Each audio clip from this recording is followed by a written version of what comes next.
The following is a presentation of FNX Network, fnx.network. On this episode of Casual Mode, we're going to talk about the NFL, including a very important news story from the NFL, as well as preview of the draft. Extreme Rules is coming. We're going to talk about that a little bit. The Wrestle Roll Rewind makes its official debut on Casual Mode. And as always, silly news and dumb tweets. It's episode 11, so let's fire it up!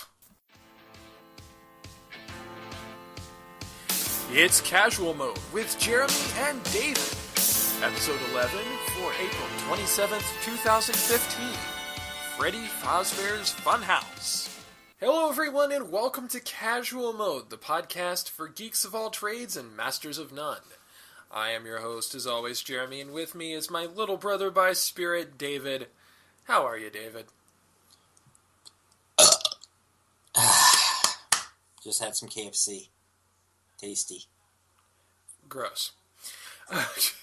On this episode, we're going to be talking a little bit of WWE news since Extreme Rules is coming. Actually, will have been over by the time that this podcast goes up.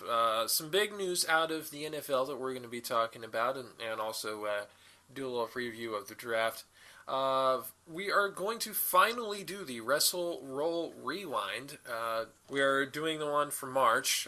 We are not doing one for April because technically we got that out of the way when we did the WrestleMania 20 review. Well, technically you can make the WrestleMania one the March one and this one's the April, so. Yeah, except this event is in March and then the WrestleMania that we did was in April. Oh, okay. So. Well, we're switching them around. Either way, but first, we would like to let you know about some things that we had recently put up, such as our amazingly popular mini about the return of Aegislash to suspect testing for Smogon OU. How many views are we up to on that right now? 283, I believe, and counting. It was the most viewed video. Yeah. As of, literally about 2 hours after we posted it, we just got a flurry of views all of a sudden. Yeah, of course it helped that we were the second person in the English language to pop that info out. Dark Devil was the first one to announce the Aegislash suspect test, but that was in Spanish. The first one in English was Haunted Dust Skull, and we also did a crossover with Haunted Dust Skull as well, that you can also check out on the Casual Mode YouTube channel, where I did a battle against him, with the rule being that we both must use an Aegislash on the team. Yeah, and definitely go check out our little video about the suspect test, and about Smogon's new kind of sub-tier. As of this moment, he said it's got 283 views, so we are firmly rolling and hoeing. Surskit to be precise, which means we're probably bugging a lot of people. I'm sorry, I couldn't resist the pun. But yeah, if you guys want, go check out that video. I will have results as soon as possible on the suspect test, and yes, I'm still thinking that Aegislash, although I would disagree with it, is going to remain Uber. Yeah. I'm sorry I couldn't resist the pun, David, because, I watched an inordinate amount of Chugga Conroy. Yeah, I gotcha. I also wanted to let you know about something very, very interesting and also in many ways very, very touching that I had watched this past week. Some people, video producers that I watch, one of whom is Mars Girl and her husband Josh, took it upon themselves to create a movie that they have up on YouTube. They released it just this past MagFest. It is now up on YouTube for everyone to watch, called Farewell Famikamen Rider. It is related to the Famikamen Rider that was created by Justin Jew Wario Carmichael, and he was actually going to create a series about the Famikamen Rider. Unfortunately, last January, not this past January, but the year before, he unfortunately committed suicide. Please, don't start, people. Don't start on that. and the series itself never came to fruition. But he is a very beloved person, especially by his friends, because he has a lot of positivity and a lot of love for the people that he got in contact with. And so as a tribute to that, and as a tribute to the Famicom writer and everything that Justin stood for, Mars Girl and her husband, along with a bunch of other people, made this movie as kind of a tribute to him, and as also kind of a send-off for the both for the character of Jew Wario and for the Famicom writer. And it is very much, if you are into tokusatsu, like the Kamen Rider series and like the Power Rangers series, there's going to be a lot there you're going to like. There is language there, so it's not for kids, but then again, if you're a kid and you're listening to this show, the fuck are you doing? Yeah, I mean, come on. Fuck you guys. Seriously. Also, I would like to let you know that I finally got to watch the Dragon Ball Z Battle of Gods, English dubbed version by the fine folks at Funimation. It was an awesome movie. I got to rent it off of the digital service Vudu. I believe it was like $3 to rent it, and I enjoyed it. I'd kind of wanted to watch it after playing Dragon Ball Xenoverse, because some of the late game content there actually takes scenes from the Battle of Gods movies. And also recently out was the new Resurrection of F, which brings back Frieza. I've not gotten to see it. It was out in select theaters last week, or the week before. God, shooting forward in time like this is so odd on the pronouns. But yeah, look it up. It's on Vudu. It's Battle of Gods is probably on other legal outlets as well for you to purchase. Last thing, though, to let you know, we wanted to get this out. It's not really silly news, but it is kind of head-tilting. DC's kind of trying to take a page from Marvel, do its shared universe kind of thing, and in 2016 they're going to be having a movie on the popular anti-hero team Suicide Squad, and in it will be appearing the Joker, played by Jared Leto. And the official design has been released. Official shots from the scene, from the shoot, have been released of the new Joker, and he looks like Black Sabbath Ozzy Osbourne. Seriously, he's shirtless, short hair, green hair, got that Ozzy Osbourne wide-eyed, crazy grin, tattoos everywhere. He looks like a postmodern Black Sabbath Ozzy Osbourne, I swear. We're going to put you to the link so you can make the judgment for yourself, but oh god. I mean, anyone who's watched the original 1960s Batman series, which I used to watch in reruns back when the Family Channel was still referred to as the Family Channel and not ABC or Fox Family, and all the animated series, the design has stayed kind of similar, even up through Heath Ledger's Joker, but there have been different takes on it for each successive iteration of Batman, including one weird one for the animated series The Batman, where the Joker had dreadlocks for some reason. But they all had kind of a similar theme to their looks. And then there's this guy, who looks like Ozzy Osbourne if he were a part of the Yakuza. Well, I don't really have much to comment about it myself, but yeah, I see the similar imagery. Anyway, before we get into the show proper, of course, we would like to let you know about all the various different ways that you can get a hold of us, contact us, let us know what you think, what we're doing right, what you think you're doing wrong. You're probably wrong, but we'll listen to you anyway. David? Yeah, you can catch all of our social media links on one site, www.casualmodepodcast.com. You can also check us out on Facebook at facebook.com/casualmodepodcast. Check us out on SoundCloud, soundcloud.com/casualmode, the FNX Network at fnx.network, and at Twitter, I am at 0chharpoya. I'm Shadowbird712.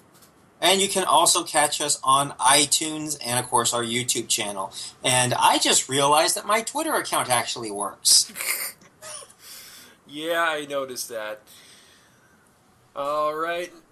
You know what's on the show, you know how to get a hold of us, so let's move on into video games.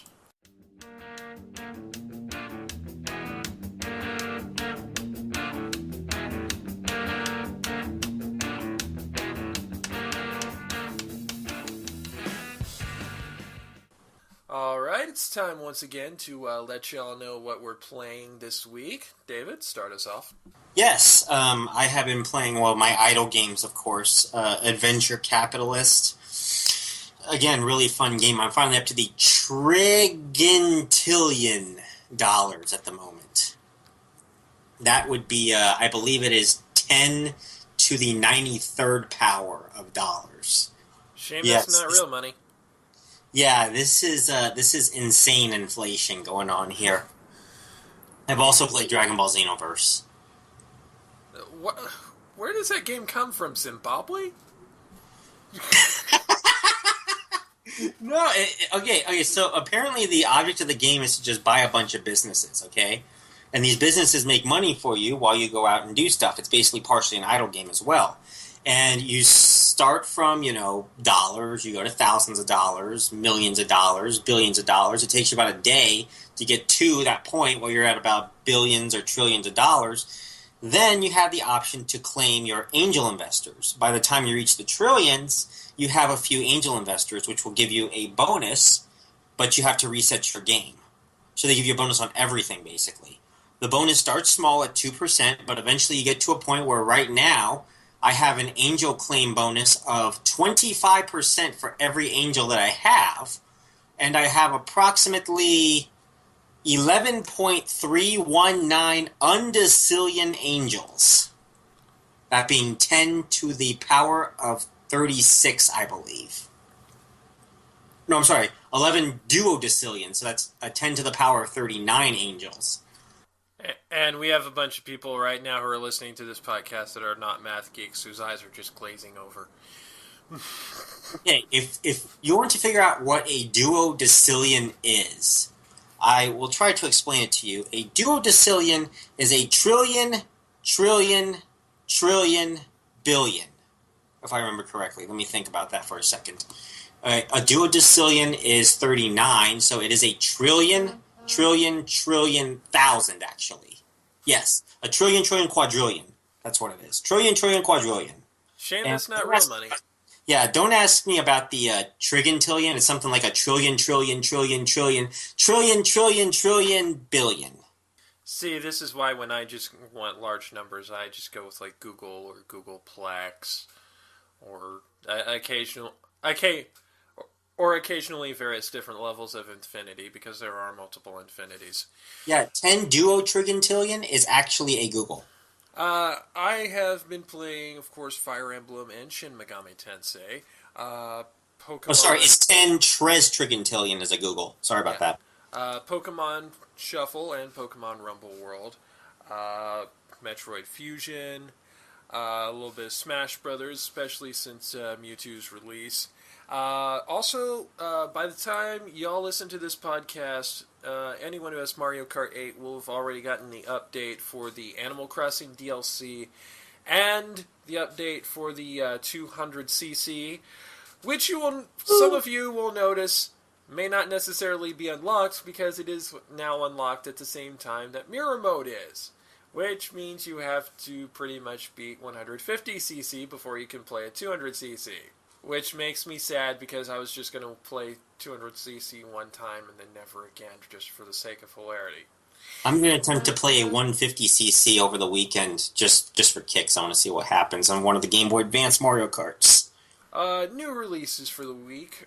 We actually do have a few interesting ones, including a couple from Kickstarter. that were eventually released.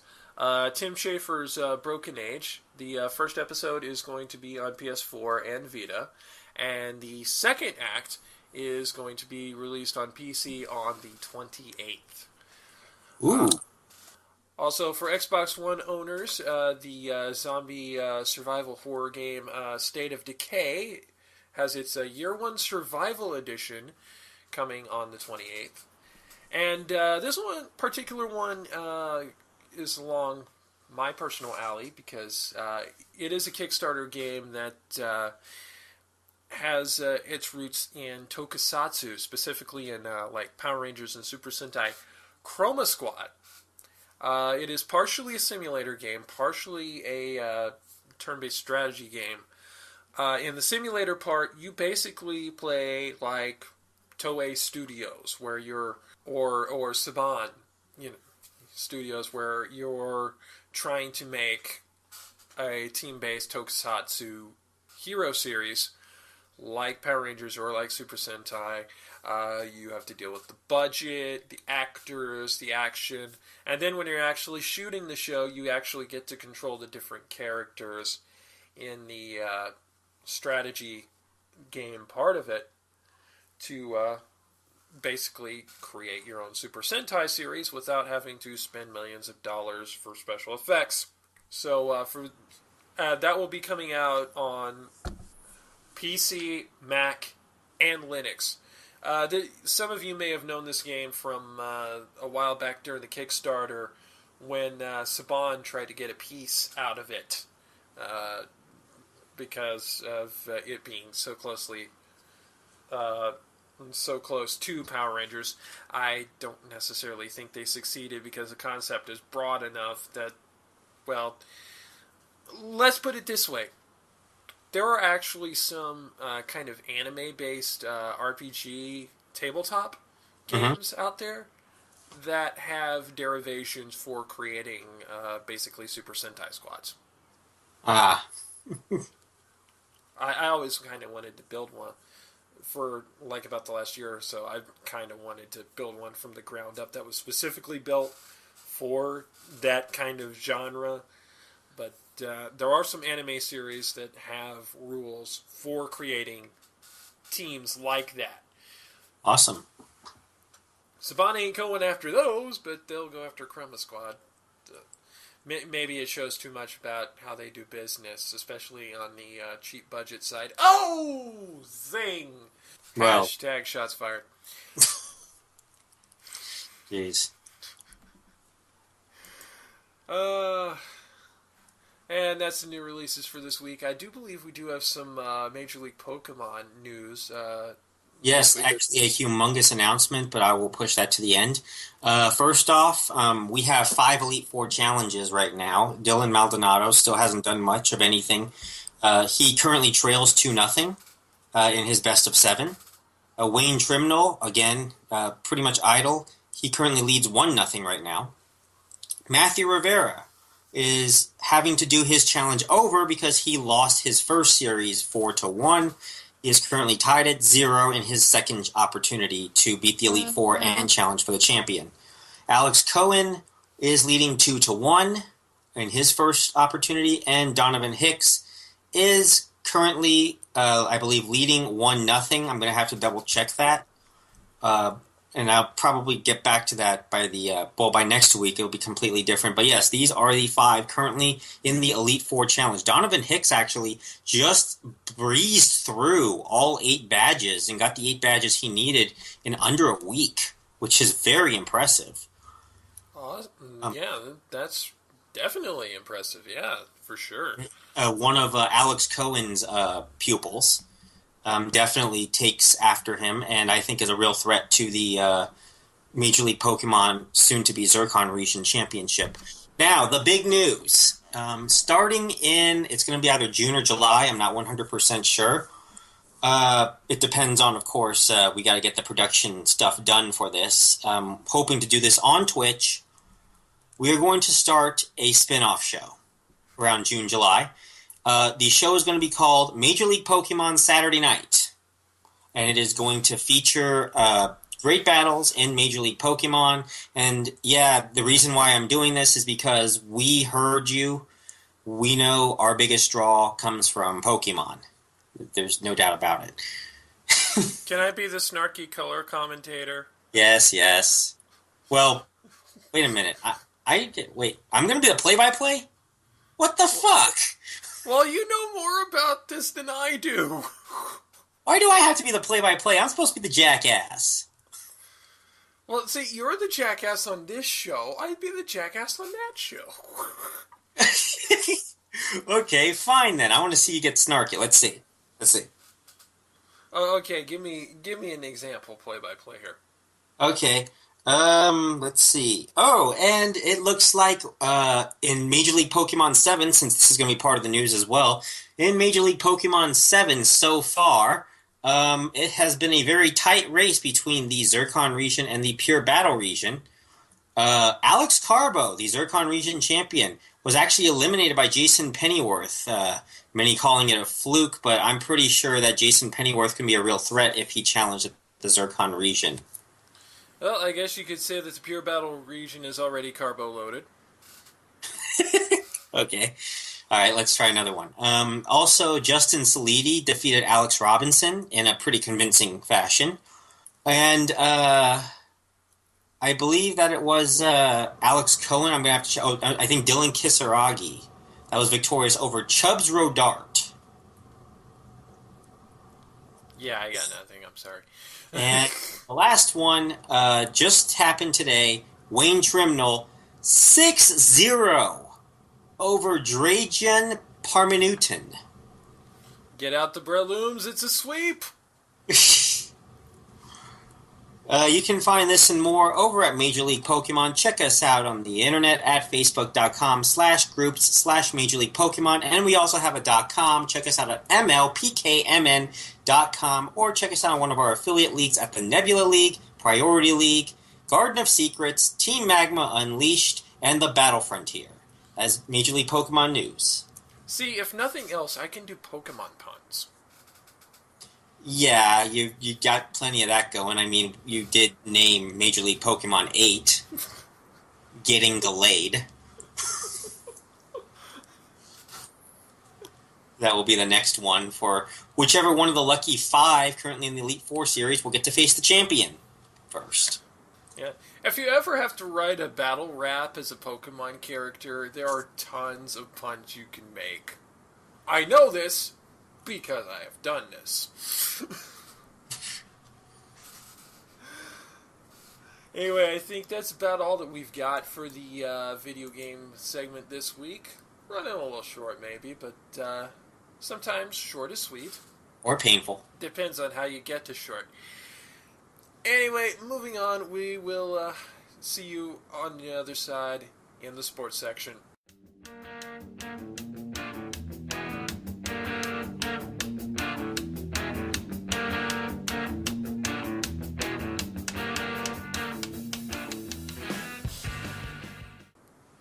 Alright, time to talk sports, and we are actually going to start off with the NBA. Not because of anything necessarily related to the playoffs, but because of something else that has really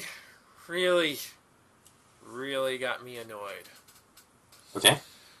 This week, the Thunder decided to fire coach Scott Brooks after the last season.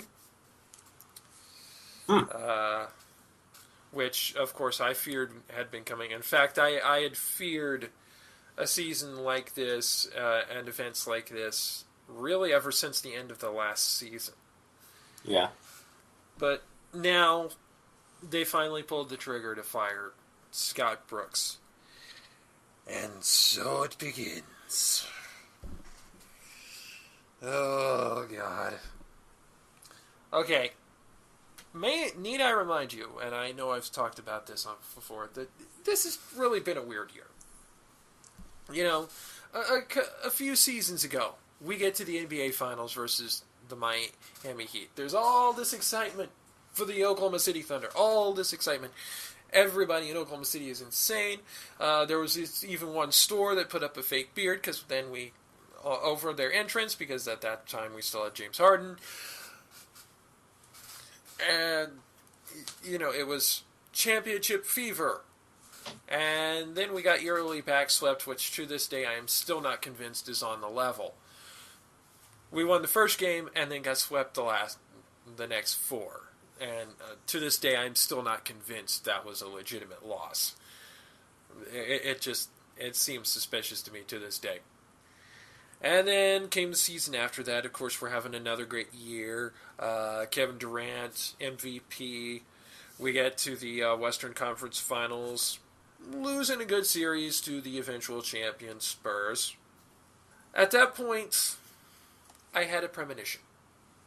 I had a feeling that if the following season something were to happen where, say, we missed the playoffs, or even if we barely got into the playoffs and got out of but booted from it early, that goodwill towards the Thunder and towards Scott Brooks and the players would disintegrate. What I did not foresee were, over the course of the entire season, as there were repeated problems with injuries from various different members of the Thunder, including Kevin Durant, Russell Westbrook, Serge Ibaka, all of them floating in and out. Not rarely, if ever, all 3 of them on the floor at the same time. And while Kevin Durant was out, Russell Westbrook did a pretty good job of keeping us into contention. In fact, really about the only reason that they got booted from the playoffs in the end, or did not get into the playoffs rather, was because Anthony Davis, who was not known for being a 3-shooter, shot a key 3 to get the Pelicans the win and the head-to-head advantage over the Thunder with identical records, which is what ended up putting the Pelicans in to get smacked down by Golden State. Well, I shouldn't say smacked down. They did actually play one game really, really close that went into overtime. But that's surprising there, but Golden State is well known for being an 8 seed one time that defeated a 1, so anything can happen, but Through this entire year, you have the Oklahoman getting onto the Thunder and really sinking their deeps and really digging their claws into them. And I can understand it. Journalism, you're always trying to find a story. You're always trying to get people talking about something. But it just really got to the point where it was really, really mean-spirited. And so you had Kevin Durant and Russell Westbrook sniping back, which, I can kind of understand that because, all these years of them just really being on them in a positive way, and now it's hellfire and brimstone in Bricktown. And then, of course, at the end, we missed the playoffs. Ever so barely, It's not like we couldn't have made the playoffs if we were in the Eastern Conference. In fact, in the Eastern Conference, probably would have ended up being like about the 5 seed. At least. Haha. But, so, at that point, the whispers come out that Scott Brooks could be gone. And I didn't take much stock in them because I'm like, okay, Sam Presti, general manager of the Thunder, and the people who own the Thunder, they're smart people. They're shrewd business people. They managed to bring the team down from Seattle. They've made good moves to get us some people, although they did make one huge boneheaded move, which I will never forgive them for, in trading Harden away. Which, it was kind of understandable, but still kind of boneheaded. And then they went ahead and fired Scott Brooks, and I'm like, well, scapegoat much? Yeah. It's like, really, you're pinning this season on Scott Brooks when your 3 best players were rarely, if ever, on the floor at the same time. when the last year's MVP was out for much of this season with one injury or the other. and where your other leading scorer, in fact, I believe he won the scoring title this year and had the long stretch of triple doubles there toward the end, who was putting the team on his back to make the playoff push, giving his all to try and get to the playoffs despite everything that's happened, and just coming up 1 3-ball short of being in the playoffs. And it's the coach you put it on. Yeah, I mean, Oklahoma City Thunder now are pretty much used to winning now. It's been, 4 or 5 years? Well, if you go back to when New Orleans was hanging around post-Katrina while they were trying to get their arena fixed up, a winning professional basketball team in Oklahoma City goes back even further than that. It goes back all the way to when the Chesapeake was still called the Ford Center. Yeah, so that could be the reason why they have high expectations, especially considering that they've made it to the Final Four in the last 3 years, I believe. And it's like, LA doesn't get this much flack, and the Lakers had an absolutely abysmal season this year. They lost the most games in franchise history in one of the 2 biggest markets in America. Yeah, it feels good. The New York Knicks didn't get this much, and not only did they have an absolutely abysmal bottom-dwelling team with so much dysfunction, a brand new GM, a brand new head coach, and an owner who really needs to get his head straight as far as fan interactions. With all of that there, even the Knicks didn't get this much flack thrown at them. One of the jokes one of my friends made during the playoffs last year, the NBA Finals, is never trust the Thunder to do the Spurs job.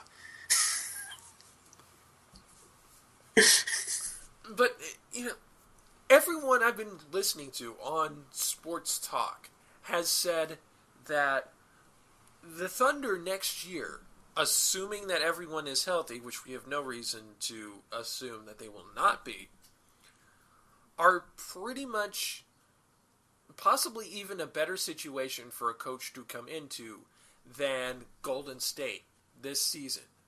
Because, the season before with Golden State, of course, they had all the pieces in place. They had Steph Curry and such.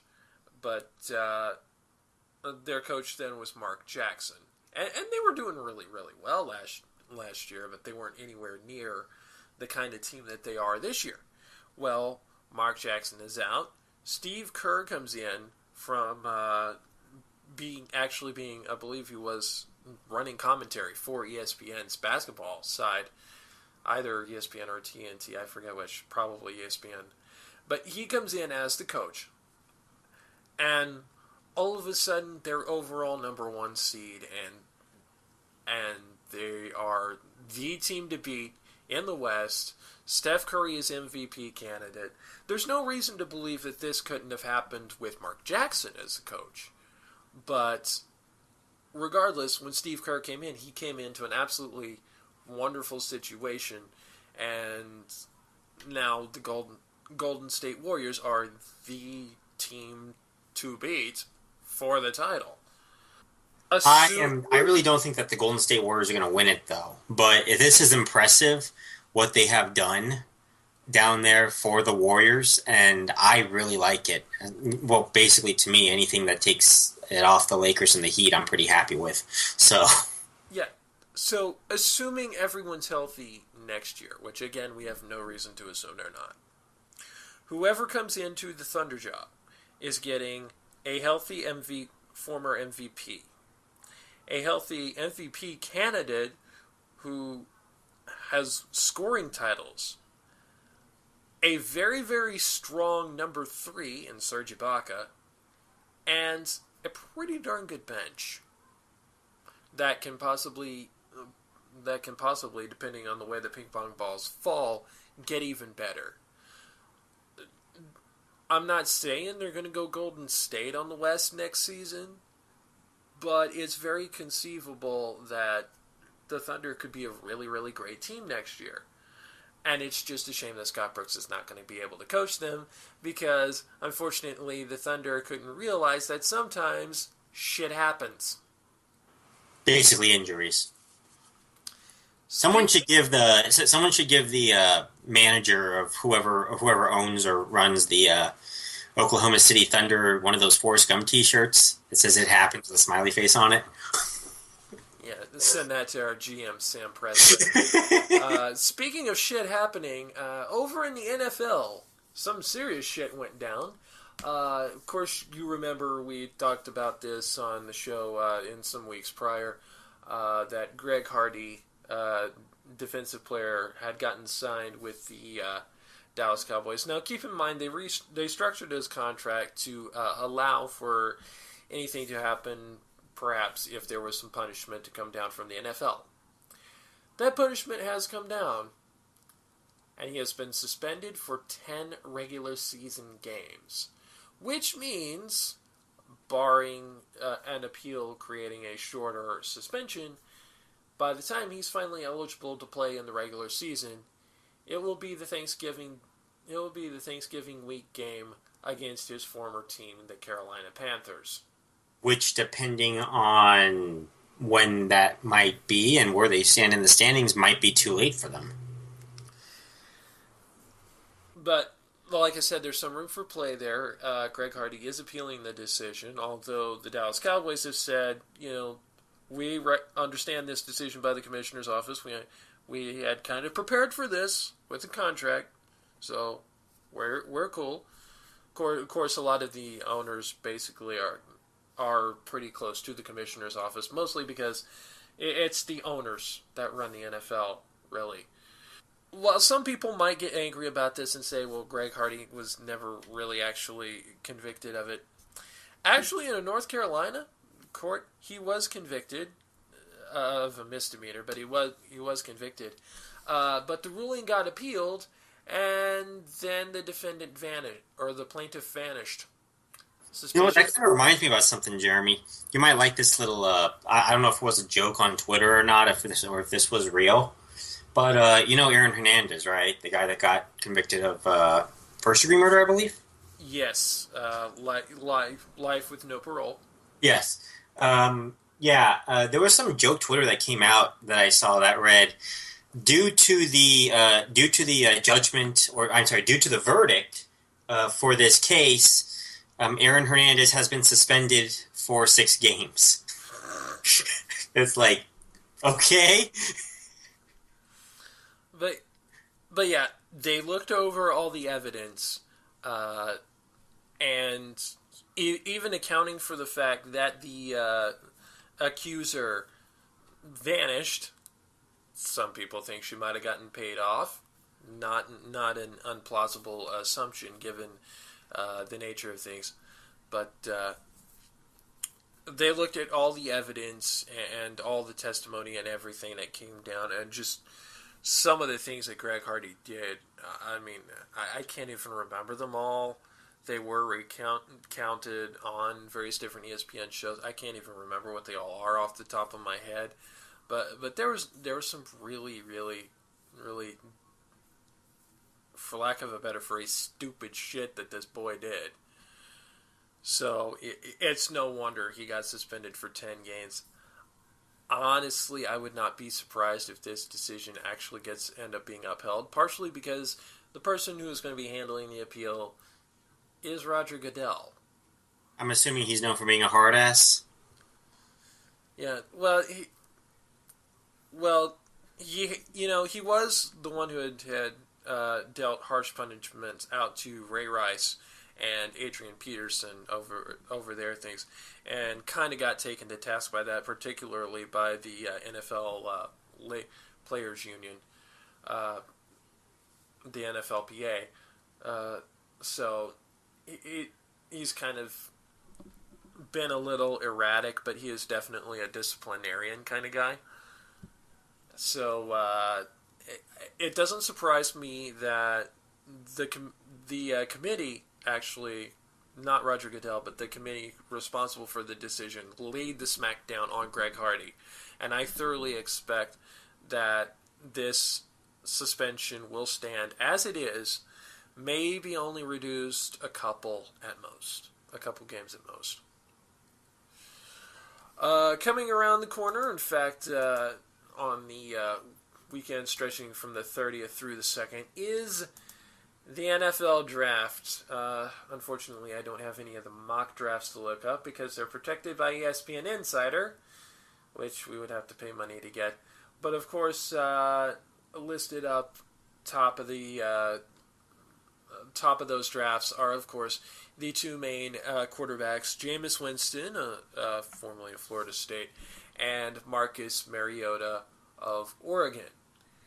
Honestly, of those two quarterbacks, I personally would take Marcus Mariota, mostly because he doesn't have the off-the-field issues, so he definitely seems to have a better head on his shoulder. You know, if it were me building a team, and I were, say, the Tampa Bay Buccaneers or the Tennessee Titans, I would want Marcus Mariota to start with, because I trust him a lot more. I don't buy some of the explanations for some of Jameis Winston's actions. I don't buy how basically under the rug his rape allegations got pushed by Florida State. And the funny thing is, he got in trouble for having supposedly shoplifted crab legs, and at the time he's like, I just forgot to pay for them. Well, apparently it turns out that story wasn't entirely true. Apparently he was actually gifted those crab legs by someone he knew at the grocery store, that he got the crab legs. Didn't exactly do that on the down low, considering he was caught on camera just walking right out with the crab legs. Yeah. So yeah, if he's gonna, and I realize part of that lying may have been basically just to save his own ass and to save his own program's ass, because let's face it, even if someone mentions so much as starts to mention the word violation, the NCAA will jump down there on their ass like nobody's business. They take perceived violations so seriously, unless it happens in the NCAA offices, in which case they're like,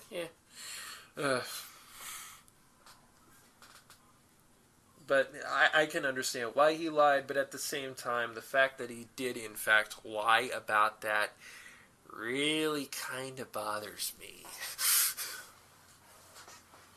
So, I would go with Marcus Mariota over him, just if for no other reason than I would trust him more because he doesn't have the off-the-field issues. I have been hearing some interesting rumors here. Of course, with the Chargers planning a move into Los Angeles, it just so happens that their franchise quarterback, Phillip Rivers, not particularly keen on Los Angeles. So he's kind of saying, okay, I got 1 year left on my contract. I'm going to play it out. I'm going to play out the rest of my contract, and then we'll see what happens there. Well, one of the scenarios being entertained for this draft is the Chargers, who are, let me look at the draft order here. They're sitting pretty low down in the draft. I mean, they didn't have a really bad, they didn't really have that bad of a season. Yeah, they are sitting at the number 17 overall pick. Here is the possible proposal. For Tennessee's number 2 pick, and basically the rights to draft Marcus Mariota should Tampa Bay take Jameis Winston, which is very likely, San Diego would send Phillip Rivers and that number 17 pick. And it's not a bad trade. It would not necessarily be that bad of a trade to make. Because if you're Tennessee, you get a really great quarterback. I mean, Phillip Rivers is one of the top quarterbacks in the league right now. Maybe a little extra push to get them back on a winning track. If you're San Diego, you get rid of a player that could possibly be a little bit of trouble this coming season, may not necessarily playing all that hard for you because he's kind of a little jaded with the franchise right now, and you get a young prospect that you can groom into becoming something special who may very well be your next franchise quarterback for the next 10 years. Kind of a bit of a win-win. Honestly, I'll be more surprised if that doesn't happen. Yeah, that actually sounds like a pretty interesting trade. And admittedly, just going by skills alone, even if for some reason Tampa Bay decides to take Marcus Mariota instead of Jameis Winston, even if you replace Jameis Winston in that trade concept, it's still not that bad an idea. Is it like I think is that original or has that happened before? I think some things like that have happened before, but you've got these two quarterbacks that are both, at least talent-wise, very, very highly talented, to the point where the next quarterback isn't even really projected in the first round. So you just got these two. So for the teams that really, really need a quarterback, there's going to be a scramble to get into one of these spots, or because otherwise, if you can't get into one of those two spots, you're going to have to pretty much pray that one of these guys takes a tumble. It would not be unprecedented for a Heisman winner to fall that far. I mean, look at Johnny Manziel. But with as highly touted as Jameis Winston and Marcus Mariota are, you are really taking a gamble if you're going to gamble on them falling out of the top two. Odds are somebody's going to get them before you do. Of course, to whatever team picks either one of these two quarterbacks, I do have to give my traditional word of caution. See, I have spoken about this before. In fact, I spoke about this quite a bit during the Grand Bowl prediction extravaganza for this past year. I believe that the Heisman Trophy is a cursed object. I believe that when it comes to the pro prospects or even later life prospects of anyone who holds the Heisman Trophy, it is not a good omen. Even going back as far as Barry Sanders, who was the best player on a very, very crappy Detroit Lions team. I mean, look at all the Heisman Trophy winners who have got busted out because of injury. Some of them have busted out due to just temperament or lack of incapability. We have one Heisman Trophy winner who is basically trying to get a job as a backup quarterback now, formerly of the SEC Network, Tim Tebow. And so it begins. So basically the Heisman Trophy is the NCAA's version of the Intercontinental title. Yeah. Yeah. Honestly, I do believe that the Heisman Trophy is cursed. Now, there are some guys that I have wanted this to not be the case for. I wanted this not to be the case for RG3. Unfortunately, it seems to be that the Heisman curse has affected him. And for Marcus Mariota's case, I definitely hope that it's not a curse. Johnny Manziel, I'm actually reveling in the fact that he seems to have been cursed by that, because in one mere season he went from highly touted quarterback prospect to what the hell is he doing? Laughing stock, right? Yeah. To straight out of rehab is where he is. And I actually find it funny because entitled white boy, ha ha ha. Entitled rich white boy, ha ha ha ha. But anyway, I think that's about all that we've got for the draft, because unfortunately we can't go through the entire mock drafts without paying money to get to them. Thank you, ESPN. I mean, I know you're. Hey, we're cheapskates. What can we say? I know you're the worldwide leader in sports, but come on, you've got the resources of a mouse underneath you. Open some of that shit up. No, they're not. For crying out loud, they charge cable companies $8, $9 every month per subscriber for their channel. That's why our cable packages are so huge, is because of ESPN. Right. Anyway, WWE. I actually want to get to that. Extreme Rules. I actually want to talk about something very special regarding the main event. We got a breaking news story, basically. Which pretty much is going to be... All of this information about Extreme Rules is going to be out of date by the time you've heard it. So basically, when we get to making predictions, if you make any bets based on these predictions, either A, you're a time traveler, B, you're an idiot, or C, quite possibly both. Well, time travelers can't be idiots. Then again. Well, anyway, okay, so as you probably know, the main event is going to be a steel cage match between Randy Orton and Seth Rollins, with the stipulation being that Randy Orton's RKO is banned. Not a problem. Punt kick. Well, what if I told you that Seth Rollins' curb stomp is also banned? That is not kayfabe. This exclusive, WWE has banned Seth Rollins' curb stomp finishing move. WWE's feeling about the move, which the World Heavyweight Champion uses as his finisher, is that it's too much of a direct liability and risk for a head injury. All of sports is trying to be more proactive when it comes to preventing head injuries and concussions, and this is the reason for WWE banning the curb stomp. WWE reportedly doesn't want its top star to be doing that move every night, and they also don't want to be showing it in past clips or videos anymore.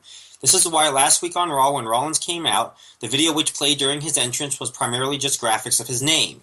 The normal entrance video for Rollins features a compilation of clips, several of which are him performing the curb stomp. Okay, problem with this. Yes. At least with Randy Orton, we already know he's got something that he can use as a finisher, because he's used it in the past. And actually, ironically, the move that he's probably going to end up using as a finisher is one that, at least storyline-wise, has been connected to several wrestlers having had major concussions. Right. The punt. Right. What the... So Seth Rollins is pretty much going to have to create a new finisher. Pretty much, yes. And by the time this comes out, maybe he'll have created a new finisher. Maybe it'll have been spectacular. We don't know yet, because we are unstuck in time. Get me out of here! Seriously! Well, actually, don't get me out of here. I got a weekend left to go through. But yeah, let's go ahead and give our predictions on the card. And yeah, let's start with that World Heavyweight Championship match. Rollins is not losing the title this quickly. Yeah, Rollins is going to win. But, one other stipulation for this. Kane is the one guarding the door to the cage. Although I think Kane's going to eventually stay in line for this pay-per-view. Yeah. I think it's going to be a slow build-up. Yeah, I think Rollins is going to win, but I think that Kane's going to basically, after this, I think Kane will definitely lay into Seth Rollins and turn on the Authority. Although, this does bring up a question that I have to ask many, many, many times whenever there's a cage match. Why do cage matches have an escape clause? Isn't the point of a cage match to keep your opponent confined in with you in an area where there is no escape, where they have no one to help them, nowhere to run to, nowhere to hide, just you, them, and a hell of a lot of aggression? Why is there an escape clause? Some cage matches do not have escape clauses. Yeah, how often do they actually use that? Like, name one match within the last 5 years where a cage match actually ended in a pinfall or submission or a knockout. Good point. They never do it.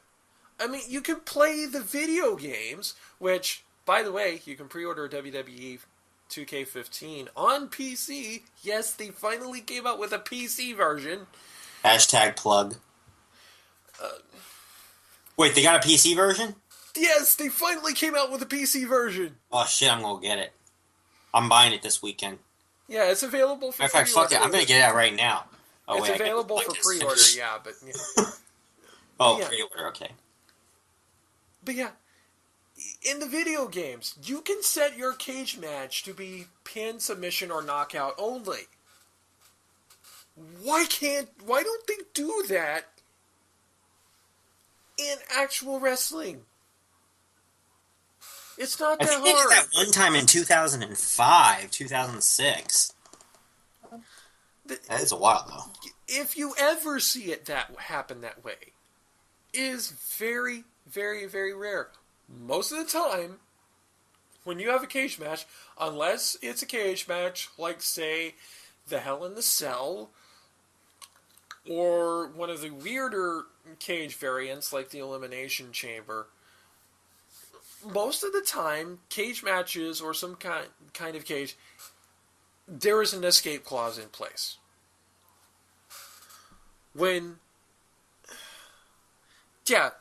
Pinfall, submission, or knockout. If I had a wrestling promotion and I was doing cage matches, I would not even use the escape clause ever. Not ever. Because this is meant to be finality. This is meant to be, two men, uncontrollable rage. You can't keep them apart, or one's keeps trying to run away from another, and you finally have to draw the line and say, okay, nowhere to run now. That is what the cage match is for.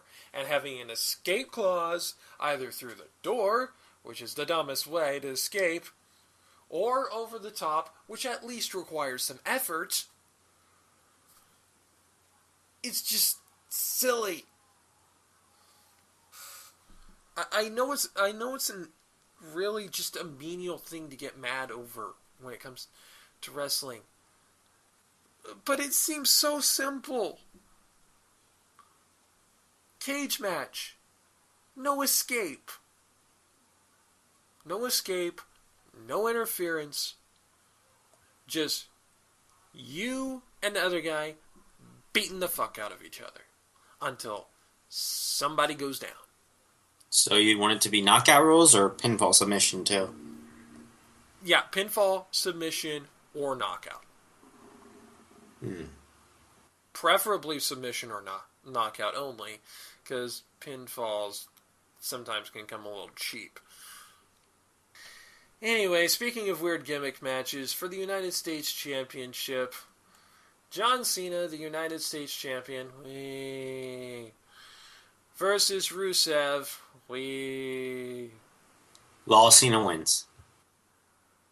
And chain matches, or various different variations on it, like strap matches, way back in 2004, Eddie Guerrero and JBL had a Texas Bull Rope match, which actually had a bell on it that you could use as a weapon. You have to basically beat the ever-living shit out of the guy, and then drag their lifeless shell across 4 corners and touch them in succession. So it's just a strap match. Yeah, except the strap is not just any chain, It's a Russian chain. What's the difference between a regular chain and a Russian chain?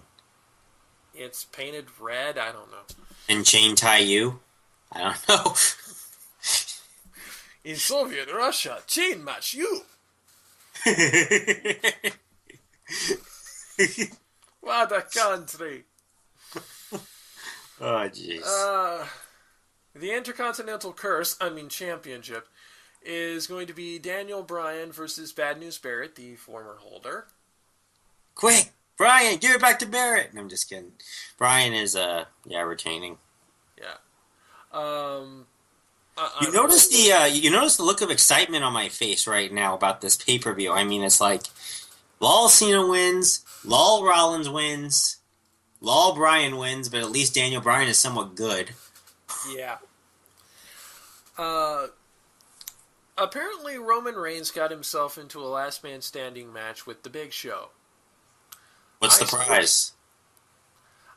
I swear to God, if anyone brings out fucking duct tape or rope during this match, I'm canceling WWE Network. I predict Roman Reigns is going to win this match by duct taping Big Show's feet to the mat. God damn it, David.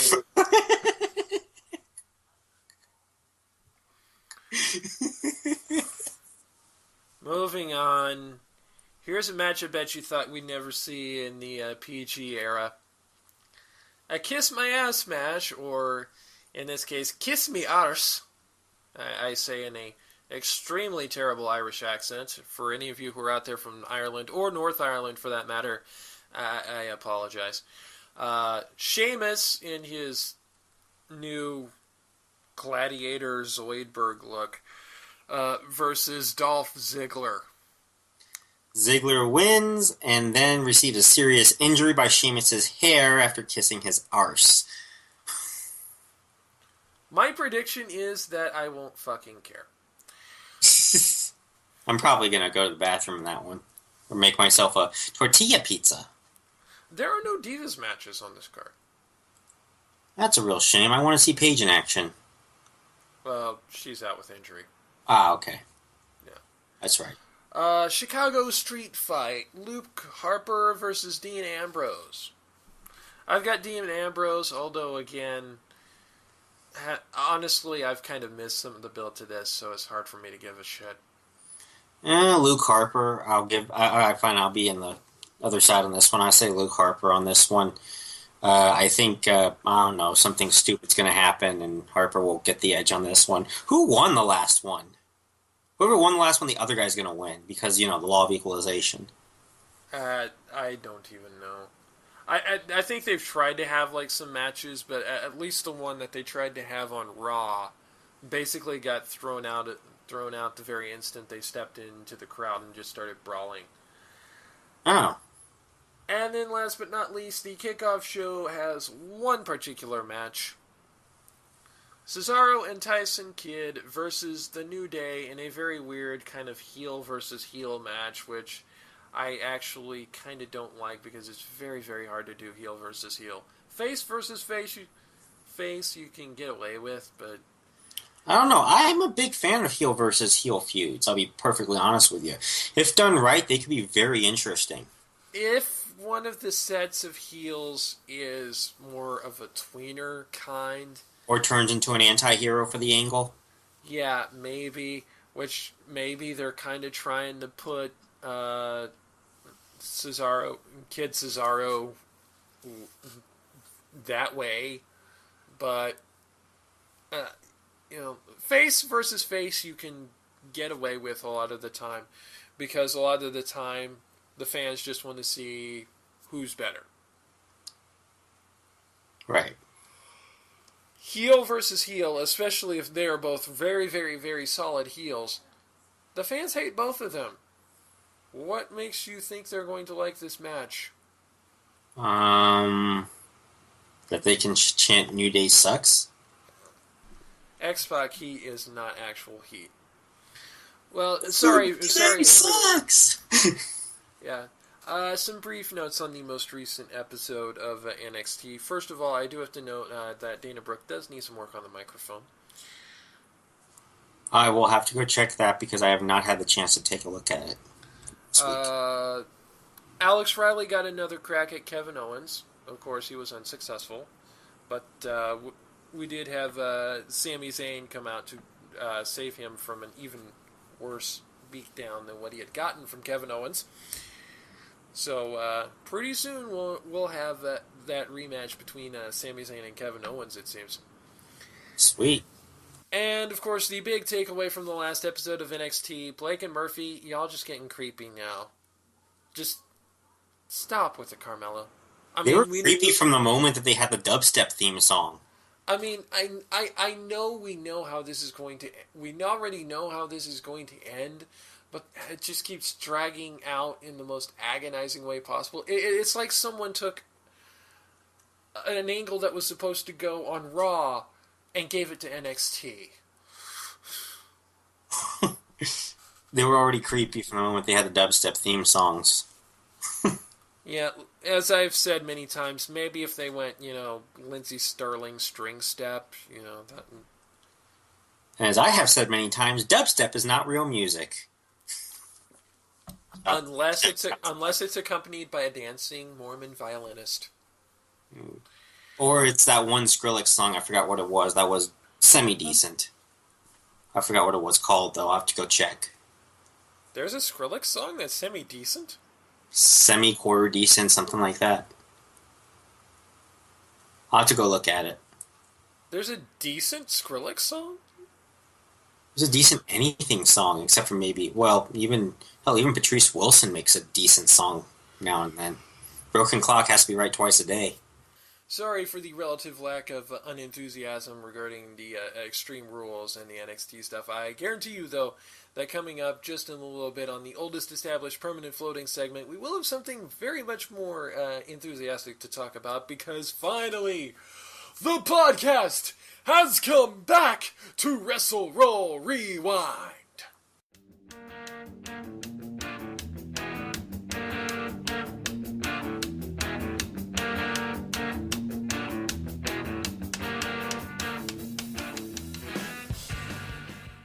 Well, we teased this long enough. It is finally time to do the Wrestle Roll Rewind number 1. And by way of our rolls, fate has given us something very interesting to start with. The last Monday Nitro for WCW from March the 26th, 2001. And in the words of J.K. Rowling, we open at the close. Yep. Should be fun. We're going to be going through this in chronological order, from pillar to post. And we start off with probably one of the biggest what the fuck moments of the Monday Night Wars. Vince McMahon opening an episode of WCW Nitro. Yeah, I can only imagine the reaction of people who probably have not seen a copy of their newspaper. Now, the internet was not really, it was getting to be a big thing, but it wasn't that big of a thing yet. So, newspapers were still a thing. And I would assume that for a lot of people, they haven't read their newspapers to see that WWE had bought out WCW. And thus, of course, Vince McMahon. Yeah. And of course, when Vince is giving his promo, he's teasing this big simulcast promo that he's going to be given at the very, very end of the show. And basically hyping that up. But of course, also on the actual show itself, every single title that remained in WCW was on the line. In fact, in one case, which we're going to get to very, very shortly, there were actually 2 titles on the line in the same match. Ouch. The first actual piece of WCW talent to be on TV was none other than the man himself, Charlotte's father, Ric Flair. And he gave an in-ring promo down there in Florida. And let's face it, nobody does animated frustrated quite like Flair. Nope, that was probably a promo for the ages. But then again, Ric Flair has done quite a few promos for the ages. There was that one promo that he did right before his supposedly risking everything match against Eric Bischoff. Yeah. Fire me! I'm already fired! Yep. Ric Flair is one of the best. I think he's actually the best at doing these kinds of promos, where he just gets everyone fired up and ready to go by going absolutely fucking insane. Yeah, and in this case, he was really getting everyone going because what he came out there to promote was you, Sting, me, Ric Flair, one last time, main event of the show, let's bring the house down. And I think that would actually be the last time that they face each other. Very likely. Of course, the first match of the night, and this is kind of weird placement for this, given the nature of the stakes involved here. If you go by rules of match order, at least as I understand them, for one, a unification bout between the WCW United States and WCW World Heavyweight Championships. At the time, the U.S. champion was Booker T, and the World Heavyweight Champion was Scott Steiner, who has wrestled a lot of countries. Apparently the United States was one of them. It was actually a pretty solid match between the two of them. Of course, it ended with Booker winning the World Heavyweight Championship. I forget which one of the five-time WCW championships this was that he won. I don't think it was the last one, no. Yeah, I think it was 4, if I remember correctly. Yeah. But, he won off of the bookend, or rock bottom, depending on whether or not you're Samoan.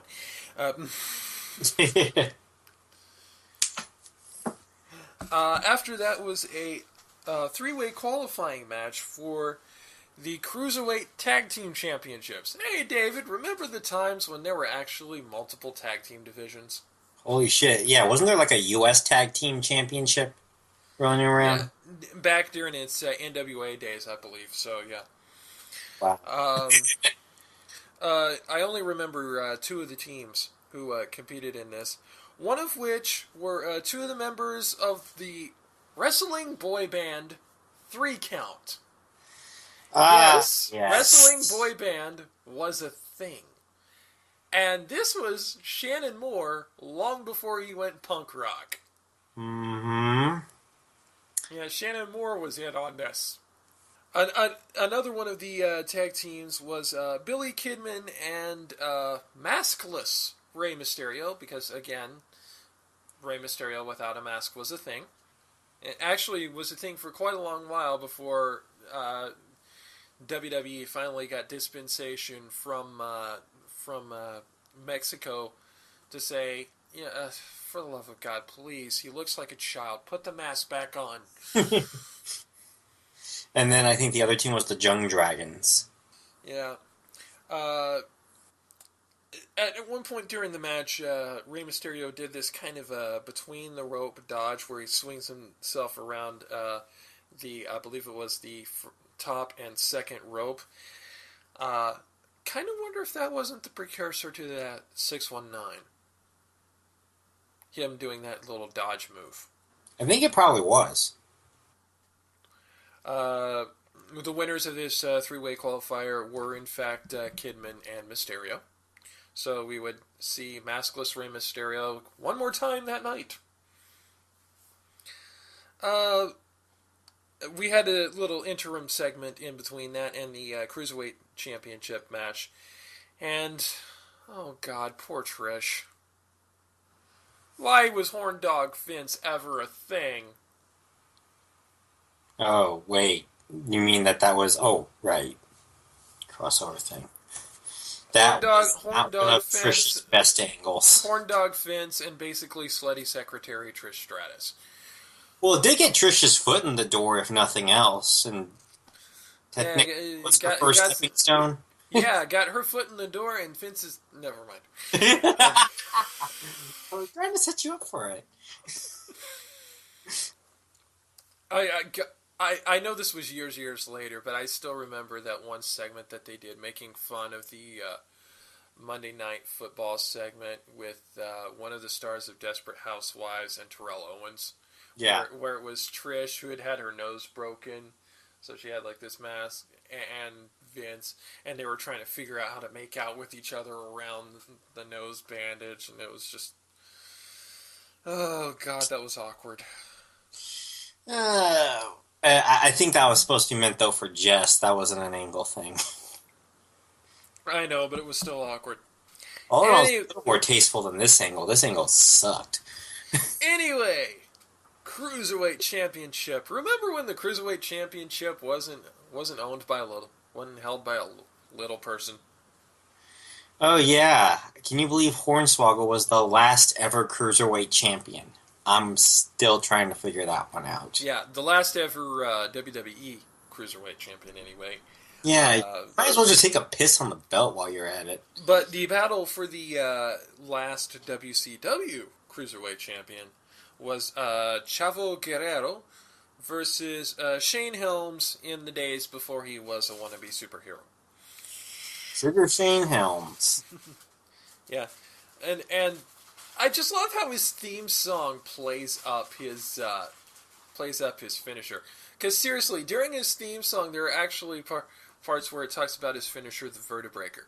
Like, Vertebreaker will break your spine, Vertebreaker will pay your fine, I don't know. I don't even know where I was going with that, I'm sorry. I do know one thing, though. The Vertebreaker is a really, really great move, and if it weren't for concussion awareness being the thing that it is, honestly, I would want the Vertebreaker to make a comeback, because it's just... It's an incredible freaking move. And it hasn't been used since Gregory Helms was the Hurricane. Because I think the Hurricane actually used it. Yeah. Anyway, Shane Helms retained his Cruiserweight Championship, so he was the last Cruiserweight Champion under WCW. This is kind of funny because actually when I was reading one of the synopsises for it so I can get a good feeling for this, they actually even showed the commercials for this. And can you believe there was 1-800-COLLECT? Yes. I remember those. And how about this? A trailer for Pokemon 3 the movie. Woo! Dan Green is Entei! Yep. Motherfucking Dan Green! And then there's the movie Remember the Titans, which, by the way, is a pretty damn good movie. Yeah, but still, it can't be motherfucking Dan Green is Entei. And then if you're a nasty smoker, use Target mouthwash, and no one will ever guess that you smoke. At least until the moment where you start hacking up a lung. Yeah, that too. And emphysema. After that was a match for the World Tag Team Championships. Champions Chuck Palumbo and I forget his first name, O'Hare, versus Team Canada, Mike Awesome, and Lance Storm. Before Lance Storm was settled with the unfortunate gimmick of being called boring. I mean, serious for just a second. What? I just had to, man. I just had to. Palumbo and O'Hare retained the Tag Team Championships. The next match was not a championship match, but rather a special stipulation match. Why? Well, I think Vince Russo was still employed with WCW at that point. Yeah, and this kind of match actually doesn't make much sense considering this is the last match of the show. Last show ever. Yeah. Apparently, these two, Sean Stasiak and Bam Bam Bigelow, were in a regular feud, and it led to a match where the loser had to get a tattoo. I don't remember what the tattoo was supposed to be of. Maybe it was of the other person's face. I don't know. But one of them is Sean Stasiak, who's like this, like, supposedly like real attractive, like male model kind of guy, and then Bam Bam Bigelow, who's fucking covered with tattoos anyway, including on his head. So it's like, if this guy loses, it's no big deal. What are the stakes here? Is it just because Sean Stasiak doesn't want to get a fucking tattoo? What are the stakes? I thought he had a tattoo at the time anyway. It doesn't make any sense anyways that it's called a tattoo match. I mean, even if it were, well, a hair versus hair match would kind of be out of the question too. But a tattoo match doesn't really make much sense when it is the last show. It's like, where's the fallout in this? There's no fallout, you know? Yeah. Although apparently Stacy Keibler was a few years late for shooting her role in Van Halen's "Hot for Teacher" music video, because at that time she was Ms. Hancock. Well, also, another thing that I noticed is that I'm pretty sure that the tattooing process is not like a haircut in a hair versus hair match, in that I do know that a tattooing process takes quite a few hours. So, I mean, if we're going to actually sit there and actually watch a tattooing happen, it's going to end the show and then some. Which they did not actually show the tattooing process, thankfully. Although it should be noted that the tattoo equipment was brought in by Bam Bam Bigelow, so no idea what state of sterilization they would have been in. So there's your nightmare fuel, kiddies. Look up infected tattoos. Oh, God. But yeah, apparently Tony Schiavone is pissed, dejectedly screaming that there will be no tattooing on Nitro tonight. So... Not too long after that, they actually have some interviews with various different WWE or WCW superstars about the end of WCW, including Diamond Dallas Page. What's interesting about these interviews is that their shoot style, they are not really all that much into kayfabe at all. It is the people getting their legitimate, real feelings about the basically WCW going down. So it is actually kind of refreshing because that was in the time when shooting on people hadn't yet been not only beaten to death, but kicked while it was down, buried, dug up, and then buried again. So it was a little bit more refreshing and real at that time to get that kind of raw take. Yeah. And the penultimate match of the night, the Cruiserweight Tag Team Championship match. Champions Elix Skipper and Kid Romeo. Only one of those wrestlers I know, and only because I remember him from TNA, Elix Skipper, versus Billy Kidman and Maskless Mysterio. To be fair to this match, yeah, this was definitely a last gasp reminder of why WCW was known for years as being a haven of really, really good cruiserweight wrestling. Yeah, sure did. But, and ultimately the Cruiserweight Tag Team Championships were won by Billy Kidman and Maskless Mysterio. Yeah, give you an idea, just about every wrestling analyst constantly like puts an immediate like star extra if it's a cruiserweight match just because of how good the matches are. Right. They're really good. Yeah. And now the main event. Icon versus Icon one last time. Flair versus Sting.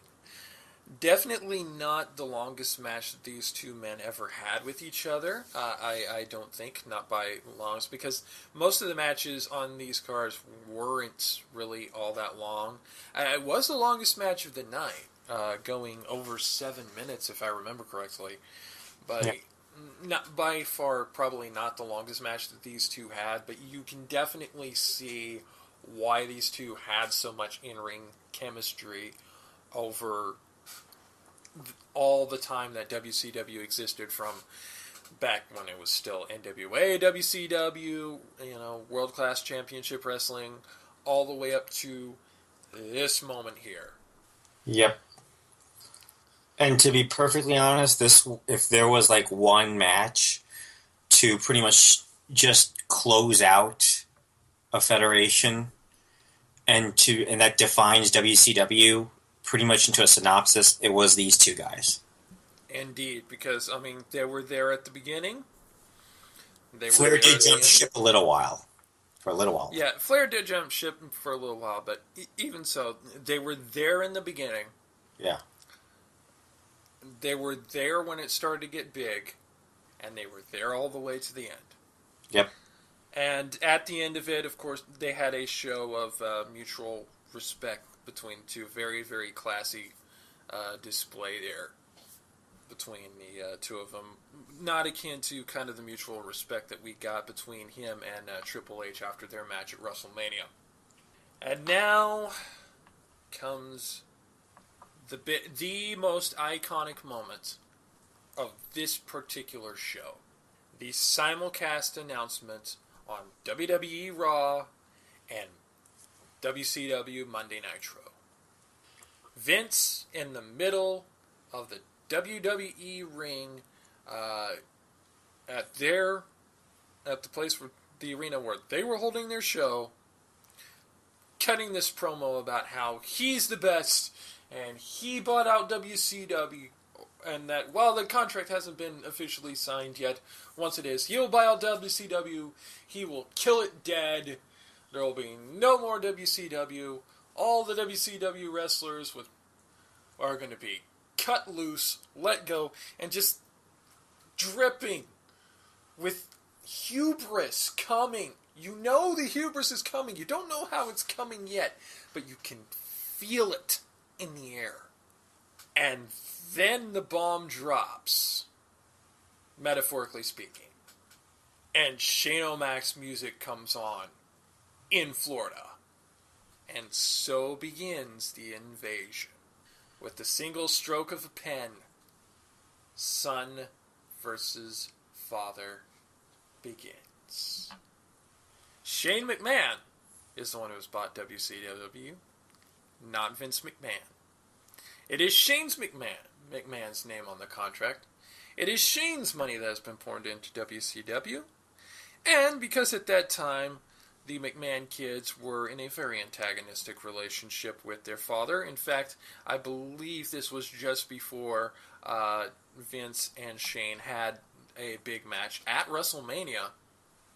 It was basically Shane's last binary 132 to his father before the match. And of course, it just stands there as one of the biggest holy shit moments in wrestling, because no one saw it coming. Even if you knew that WCW had been bought out, you had no idea what was going to happen with it. You had no idea what was going to be done with it. And then this happens. Just going from it at that moment right there, forgetting about everything that came after that in the invasion and how the invasion was mishandled, forgetting all that, just looking insular at this one moment in time. For a moment, the world stopped. I'm going to be honest with you, though. I think that Vince continuously burying WCW on their own show did not do WCW any favors when the invasion angle started. Well, I find it kind of funny, though, that Vince burying WCW in his promo actually contrasted with the wrestling. Because if you look at the wrestling on the show, it's like, okay, you think we're Bush League? Boom! Here are all our good matches. And Stasiak Bigelow. Here's our best and our brightest, putting on the best matches that they can on our very last show, because we're not going quietly into that long night. But you realize that the WCW commentators didn't even get a chance to say goodbye. As soon as Tony Schiavone was cut off by Vince McMahon, that was it. We never heard from the commentators again after that. Yeah, very good. Very true. Even so, on the show's own merits, it was a very good show. Discounting the historical significance of it, I would still give it 3 unicursal hexagrams. Because I don't use stars because I'm a dork.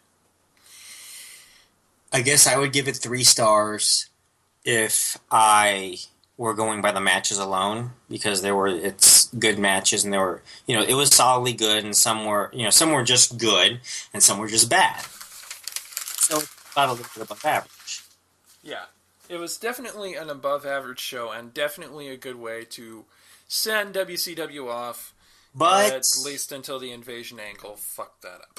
But because of Vince kind of just burying WCW so much, and the way that it ended just felt incomplete, because this is supposed to be something complete for WCW.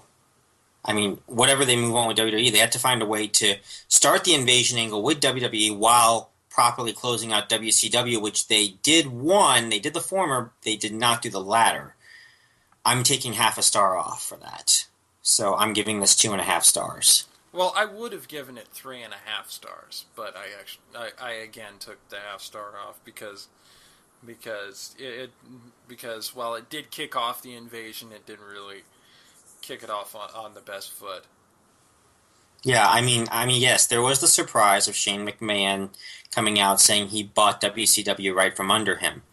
That was a surprise, yes. But the way that it ended for WCW was not good. You see what I mean? I mean, you can have a good angle for WWE to start with off of this, but it did it at the cost of basically killing off the show before everyone had a chance to say goodbye. Yeah, I get what you're talking about. Yeah, and that's just not a good thing. And at the very end, I guess, heading into the invasion angle, if you ever watch any pieces of it. By the way, the funniest being Jericho making fun of Stephanie a lot, but Stephanie and Rhino, that was hilarious. But at the end of the day, the invasion angle was really just a family feud. Yeah, it was really just no more than an extension of the younger generation McMahons rebelling against their old man. Yeah, and it's like that was what kind of just made the invasion just kind of not very fun to watch, and especially since if your top prospect is Booker T. No, nothing against Booker T. He did extremely well, and he is a 6-time world champion. But yeah, that's right. He's a 6-time world champion. We are counting the TNA reign. 5 at the time, by the way. 5 at the time. No, actually, he won 6-1. Oh, wait, you're right. As King Booker. Oh, right, in WWE. I forgot. Yeah, he won a 6-1 as King Booker. But anyway, not that Booker T isn't bad or anything, but, where's Sting? Where's Flair? Where's the New World Order? Where are these guys coming out and challenging the WWE? They're not there. When your best guy is basically Booker T, hell, I would have even taken Scott Steiner. Lord knows the promos would have been hilarious. Booker T and Stone Cold Steve Austin, who had defected. Yeah, and Stone Cold Steve Austin, by the way, was more... I understand he was part of the Hollywood Blondes way back when, but he was pretty much by and by WWE at this point. Yeah, and it wasn't, him going back to his previous times, even to his ECW incarnation. Yeah. It was still Stone Cold. Right. Pretty much just defecting to WCW because fuck Vince. And Kurt Angle doing the most obvious fake defection I ever seen. Right. It was so obvious. I couldn't believe people were actually surprised that Kurt Angle would turn on Stone Cold at the last minute. You kind of knew that was coming. But yeah, that's the reason why I just feel like that WWE had this tendency to just ruin a lot of WCW stuff that just wasn't that good. I feel like WCW they obviously hadn't done great, but they obviously had a lot of really good things going for them. The Cruiserweight division being one of those big ones. It brought Jericho to the spotlight. It brought Guerrero. It brought Mysterio, Benoit, and so on. Well, it's time to roll our years for the next one. We're not going to reveal what we've picked until we do the next one, but we are going to reveal the years, and between that and the month of May, you'll probably be able to at least narrow it down somewhat. Probably just Slammer pay-per-view or something, I don't know. Yeah, we have agreed to roll 2d20 and max out at 35 years, if for some weird reason we... Basically just subtract 5. Yeah, if we both end up with something higher than 35, we'll just do 35 years. Because it's very hard to find tapes that go back before 1980. Hell, it's hard to find tapes that go back before 1985. Indeed. So, I am rolling now. I have a 1. And I have an 8. So going 9 years back is 2006. We'll have to find something of May of 2006. And we'll get that to you around the end of May. Yep. See you then. So, until, yeah. I almost signed off a little early. I completely forgot that we have to do silly news and dumb tweets. So, we'll do that next.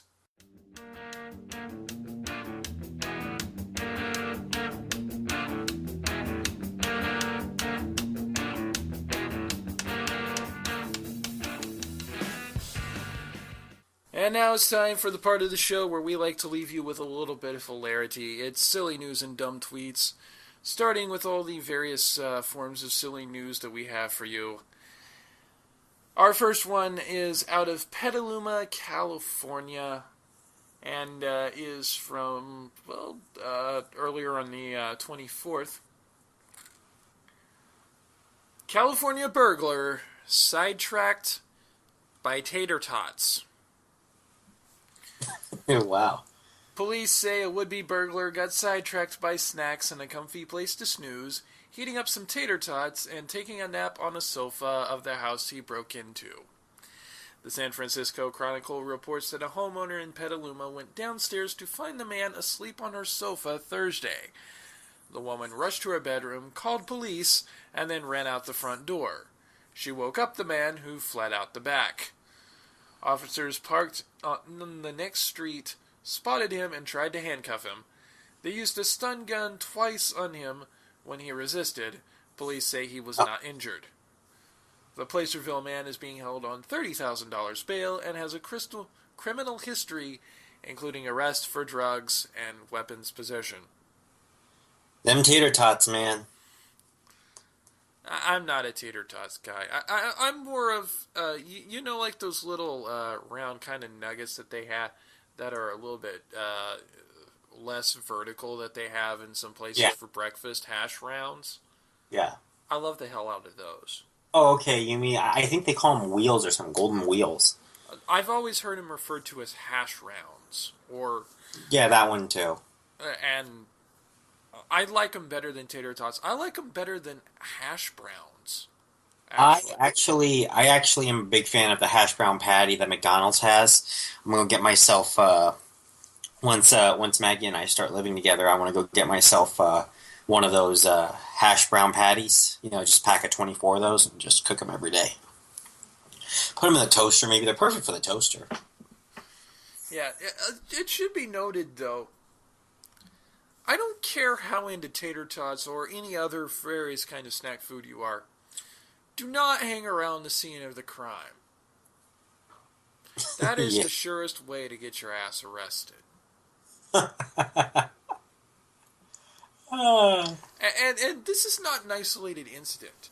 If you look around on the internet, it seems like once a month there is going to be a story about somebody who is burglarizing a house and just hangs around and does whatever the fuck they want in the house until they eventually get caught. There are people who have gone to the bathroom in the house. There are people who have, used the kitchen while in the house or taken a bath or a shower. Don't hang around the scene of the crime. Get the fuck out of there. Oh, jeez. This one I actually saw on ESPN being talked about in various different ways. So as soon as I saw this, I knew it had to be on the show. There was this jockey in a horse race in Australia, specifically on the Canterbury racecourse in Australia. The name of the racer is Blake Shin, and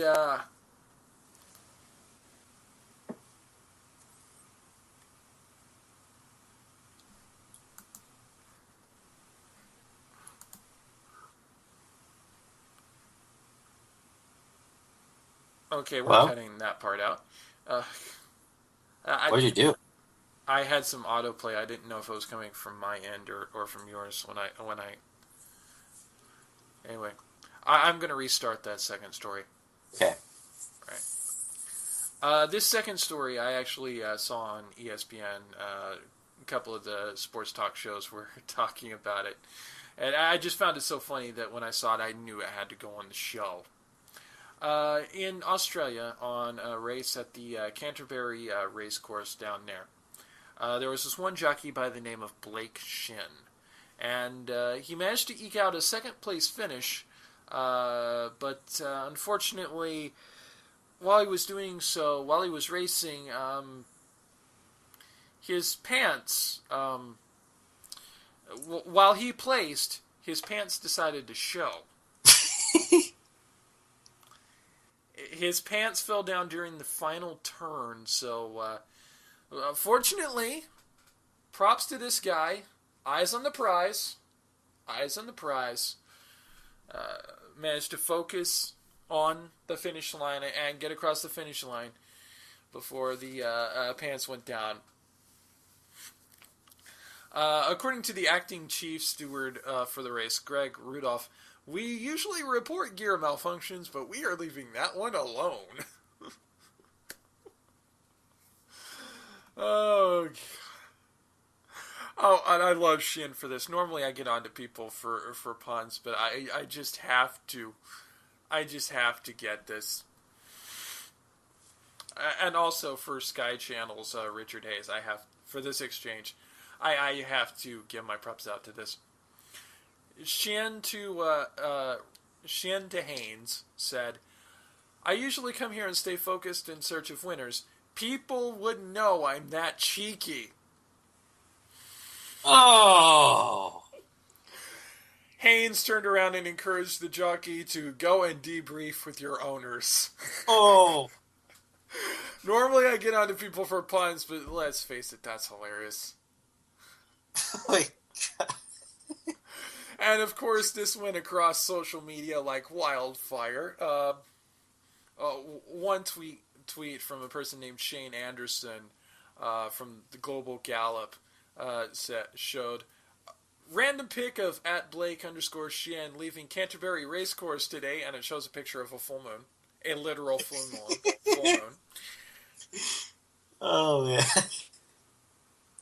Sportsbet.com.au @sportsbet.com.au shows a picture of Blake Shin with his. I'm seeing it right now. Yeah. And the tweet goes, get this, Blake Shin making a bit of an arse of himself at Canterbury. Maybe he should be in that Kiss My Arse match. And of course, and Blake Shin, props to him. He has the greatest sense of humor about this. And recalling Australian model Jennifer Hawkins, who accidentally had a bear moment once during mid-catwalk. Now I know how Jen Hawkins feels. Tried to give my fellow jocks a bum steer, but unfortunately backfired.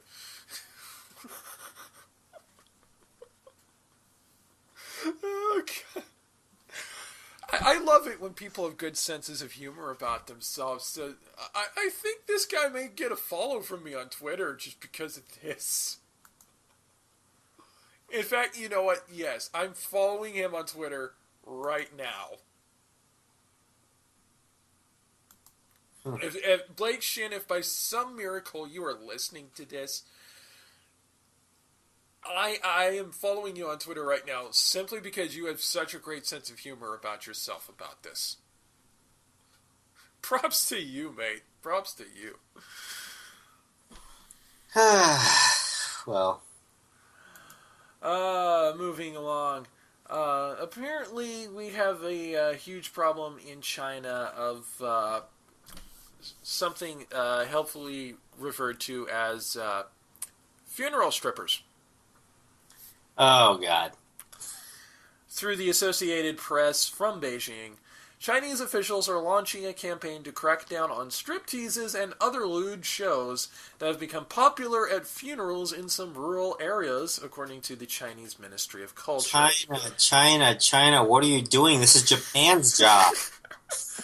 The ministry said in a statement that it will tighten control over rural culture, where vulgar performances have been thriving because of a general lack of cultural events. Yeah, I can understand that. I come from a town where there's not a fuck ton to do. Honestly, having stripteases at funerals or wakes would probably liven things up around here. Funeral?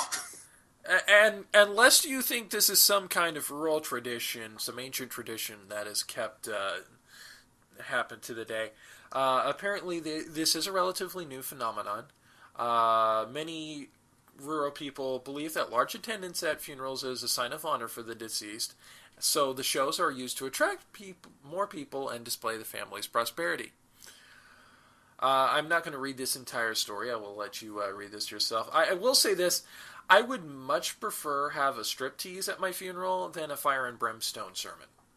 And lest you think I'm kidding about that happening at a funeral, I have experienced that personally. I am still angry about it. It was in a rural Kentucky church. It was all I could do to keep from storming out of the church. Yeah. Why? Because I was trying to play diplomat. But yeah, at my funeral, for future records, if for some reason you do decide to have a big funeral for me, which I would encourage you not to, please, if I may, to paraphrase the band Perry, so take all the money you'd spend on my final accommodations, spend it all on Guinness and on similar libations. But if you are going to have a big funeral for me, I would much rather have a burlesque show happen than have a fire and brimstone sermon. Please honor my final wishes on this. I would rather people have fun at my funeral and remember me as a guy who kind of liked to entertain people and not somebody who pissed people off, usually unintentionally. I really do not like fire and brimstone preaching, but yeah, that's for another time. Hey, by the way, one of my friends, I believe Alan, I'm not quite sure, I think it's Alan, could be another guy, he told me what his final words are going to be before he dies. What are they? Hold my Coke, watch this. Derivation on the classic redneck last words, I see. Basically, I actually had to answer this question. You have 8 members of a team for a Fire Emblem campaign. You and 7 others. Who are the 7 friends that you bring with you? And one of them was him. And I said, "Oh, if only because at the very end, if he dies, he can say, 'Hold my Coke, watch this.'" All right, got a couple more from closer to my neck of the woods, from KOCO.com, Channel 5 out of Oklahoma City. This first one is actually from San Diego, but it was up on the local news. A man's escape via electric wheelchair was cut short by police in San Diego, according to a police report. The San Diego Police Department said Stanley McQuarrie, 54, broke into a 79-year-old man's apartment and knocked the victim out of his wheelchair. McQuarrie also allegedly took the victim's cell phone before getting into the electric wheelchair and riding off. Officers were able to find and stop McQuarrie 2 blocks away. Police said McQuarrie tried to run, but was bit by a police dog. Okay, let's just count where this boy went wrong here. Everything? 1, you broke into an old man's house. 2, you knocked him out of probably his only mode of transportation these days.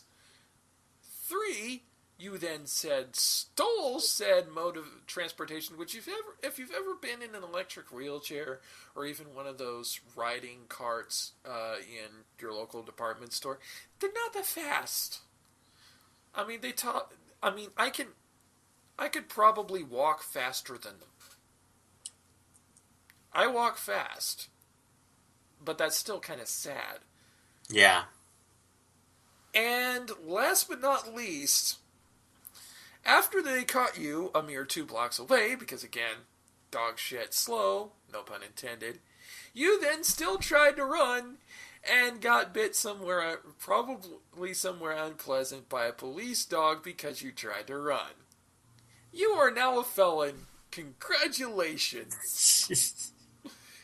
You are an idiot in at least 4 ways. And last but not least, out of the bustling town of Chandler, Oklahoma, and I say that with all due sarcasm, this one is not so much silly as is infuriating. You'll see why here in a bit. Oh, so it's stupid. A 911 call came just minutes after a girls' Little League softball game ended in Chandler on Tuesday, this of course being this past Tuesday, so the 21st, when one Davenport player didn't get put into a game in Chandler. Police said her grandfather wasn't happy. They said Troy Gibbs, 45, started fighting with the Davenport coach and other parents. He then went to his car and came back again to yell at the coach. Police said when another parent stepped in, Gibbs pointed a gun and pointed it in his face and at children in the parking lot. According to Chandler Police Chief Matthew Mathair, or Matt Hare, I don't know how his last name is pronounced, quote, "We have our few arguments, disagreements here and there at these games that we respond to, but we've never had anything of this magnitude." Could it be because something of this magnitude is completely out of the realms of sanity? And you thought that the fights breaking out in soccer games were bad. Oh, I'm sorry, football. Yeah, I mean, it's bad enough that he got into a fight with parents over his grandchild not getting put in the game. For one thing, priorities. If they don't get into this game, they're probably going to get into another one somewhere down the line. It's Little League. Pretty much everybody gets a chance to play at least once during the course of this season. 2, you pointed a gun at the parents, not the coaches. The parents! The other parents who were trying to get you to calm your ass down. Yeah. And 3, to compound your error, you started pointing the gun at kids who are out there just trying to play a game, just trying to have fun.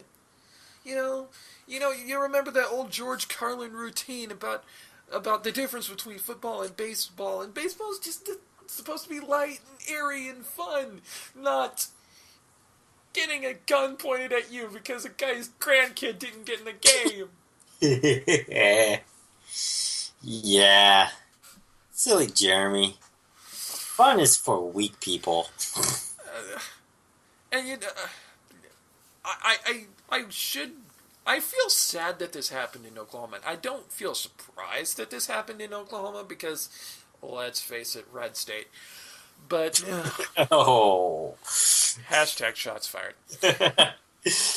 But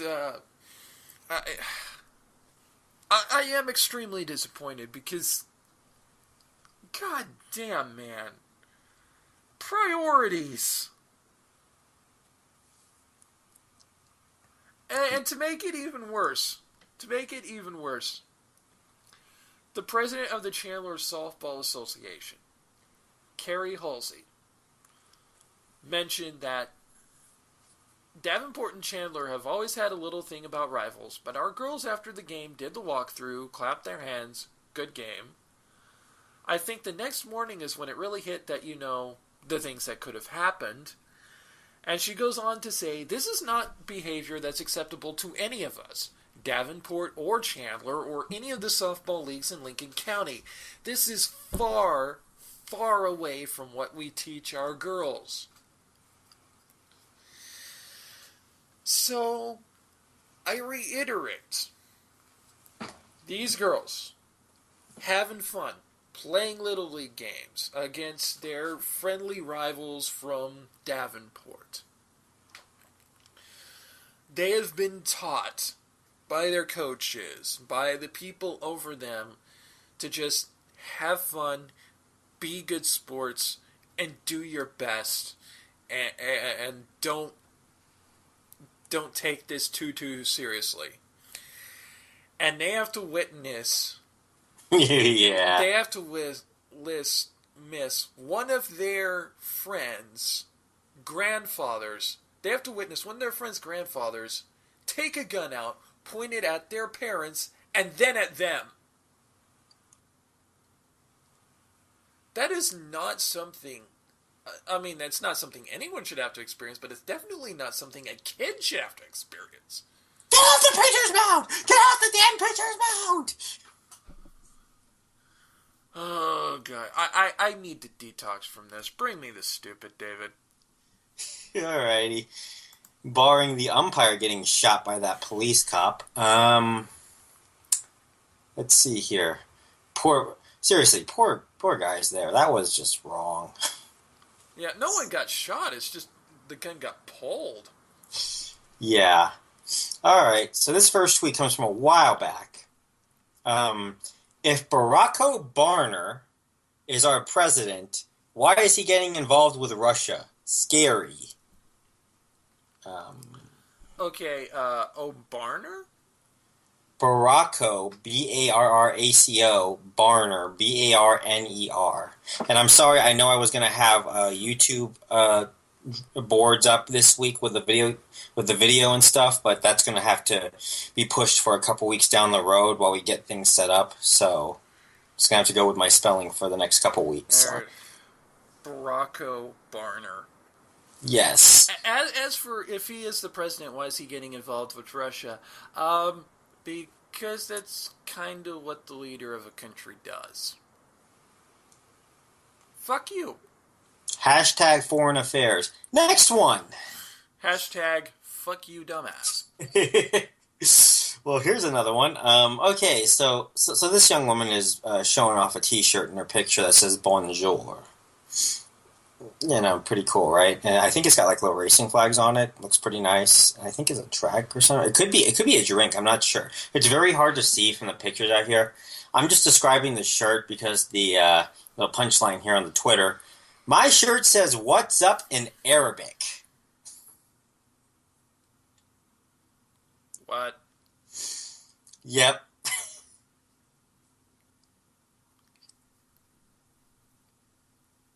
Okay. One.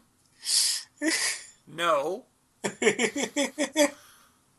Two. Fuck no.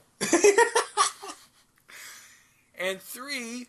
Did you seriously not take French in high school, you stupid fucking person? I took Spanish in high school and I knew that was in French. I mean, I absorbed some French by osmosis, but even if I hadn't done that, I would know that bonjour does not mean what's up. Or anyone who ever watched a single episode of Digimon World Tour back when Digimon 02 was a thing. Yeah.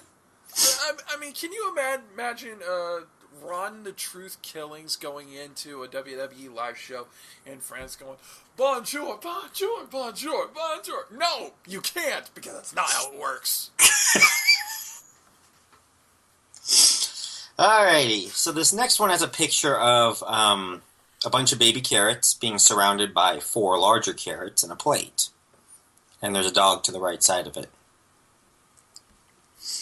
Now the dog is just of no concern, but the carrots are, because this one tweet reply, I should say, to the picture was, "Where do you get Cheetos that big?" Obviously, someone has not been eating their vegetables. 2 words. Food Network. 2 more. So, there's one. So again, this is another tweet conversation. The question is, would you be a stripper for $100,000 a night? First reply, yeah. After 5 nights, I'll be a millionaire. Close. Maths is hard. Close.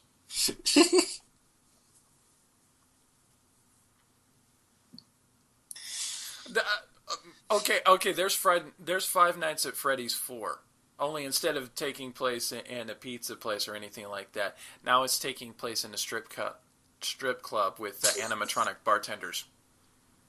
No. There's your idea for the next sequel, boys. Oh, God. That's just gonna... Oh, wow. Rated M, baby.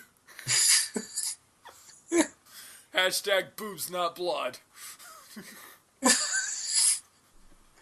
Well, plenty of boobs in that one, that's for sure. And finally, of course, I saved the dumbest for last of the week. This tweet. Oh, my God. What's wrong with true love? Jeremy, what's wrong with true love? What's love got to do with it? What's love but a second-hand emotion? Homosexuals can have sex, but I can't have sex with my son? Where is the equality?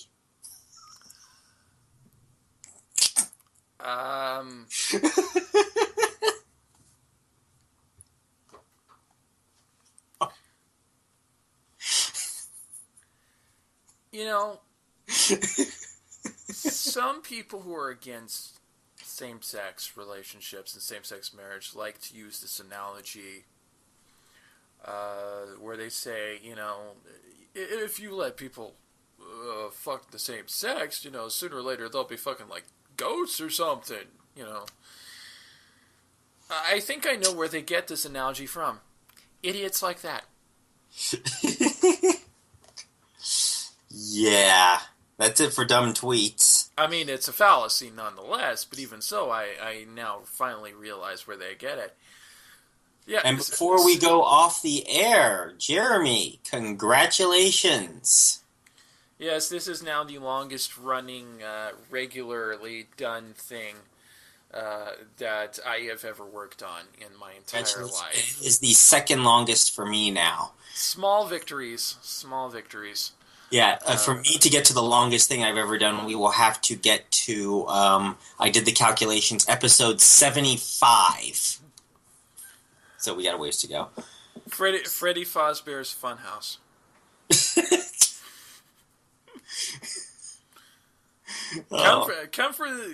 Come for the pizza, stay for the strippers.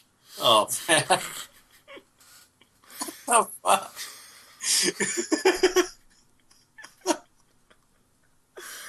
Right. I swear to God, folks, I'm not on drugs. I'm just really, really weird. You know, I'm just doing the social media stuff now. You can subscribe to us on YouTube. We're also got one website that doesn't involve Freddy Fazbear's Funhouse. www.casualmodepodcast.com. It's just not really, you know, it's just blank, it's blue, and it's got a Casual Mode logo on it. and it's written in Bootstrap language, I think, or something like that. I don't know. You'll like it. You can also subscribe to us on YouTube. We got a subscribe button right there on the Casual Mode Podcast. We also got a like button on the Facebook one. I'm going to install a Google Plus one eventually when we get there. Facebook, facebook.com/Casual Mode Podcast. SoundCloud, soundcloud.com/Casual Mode. Twitter, I am at ZeroSageHarpuya. I am at Shadowbird712.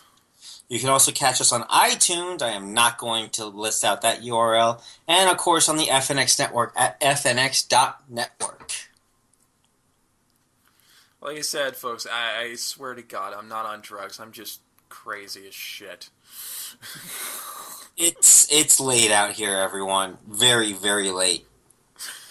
Anyway, until next time, I'm Jeremy. And I'm David. And my voice cracked like shit. Later, y'all. Bye. And cut.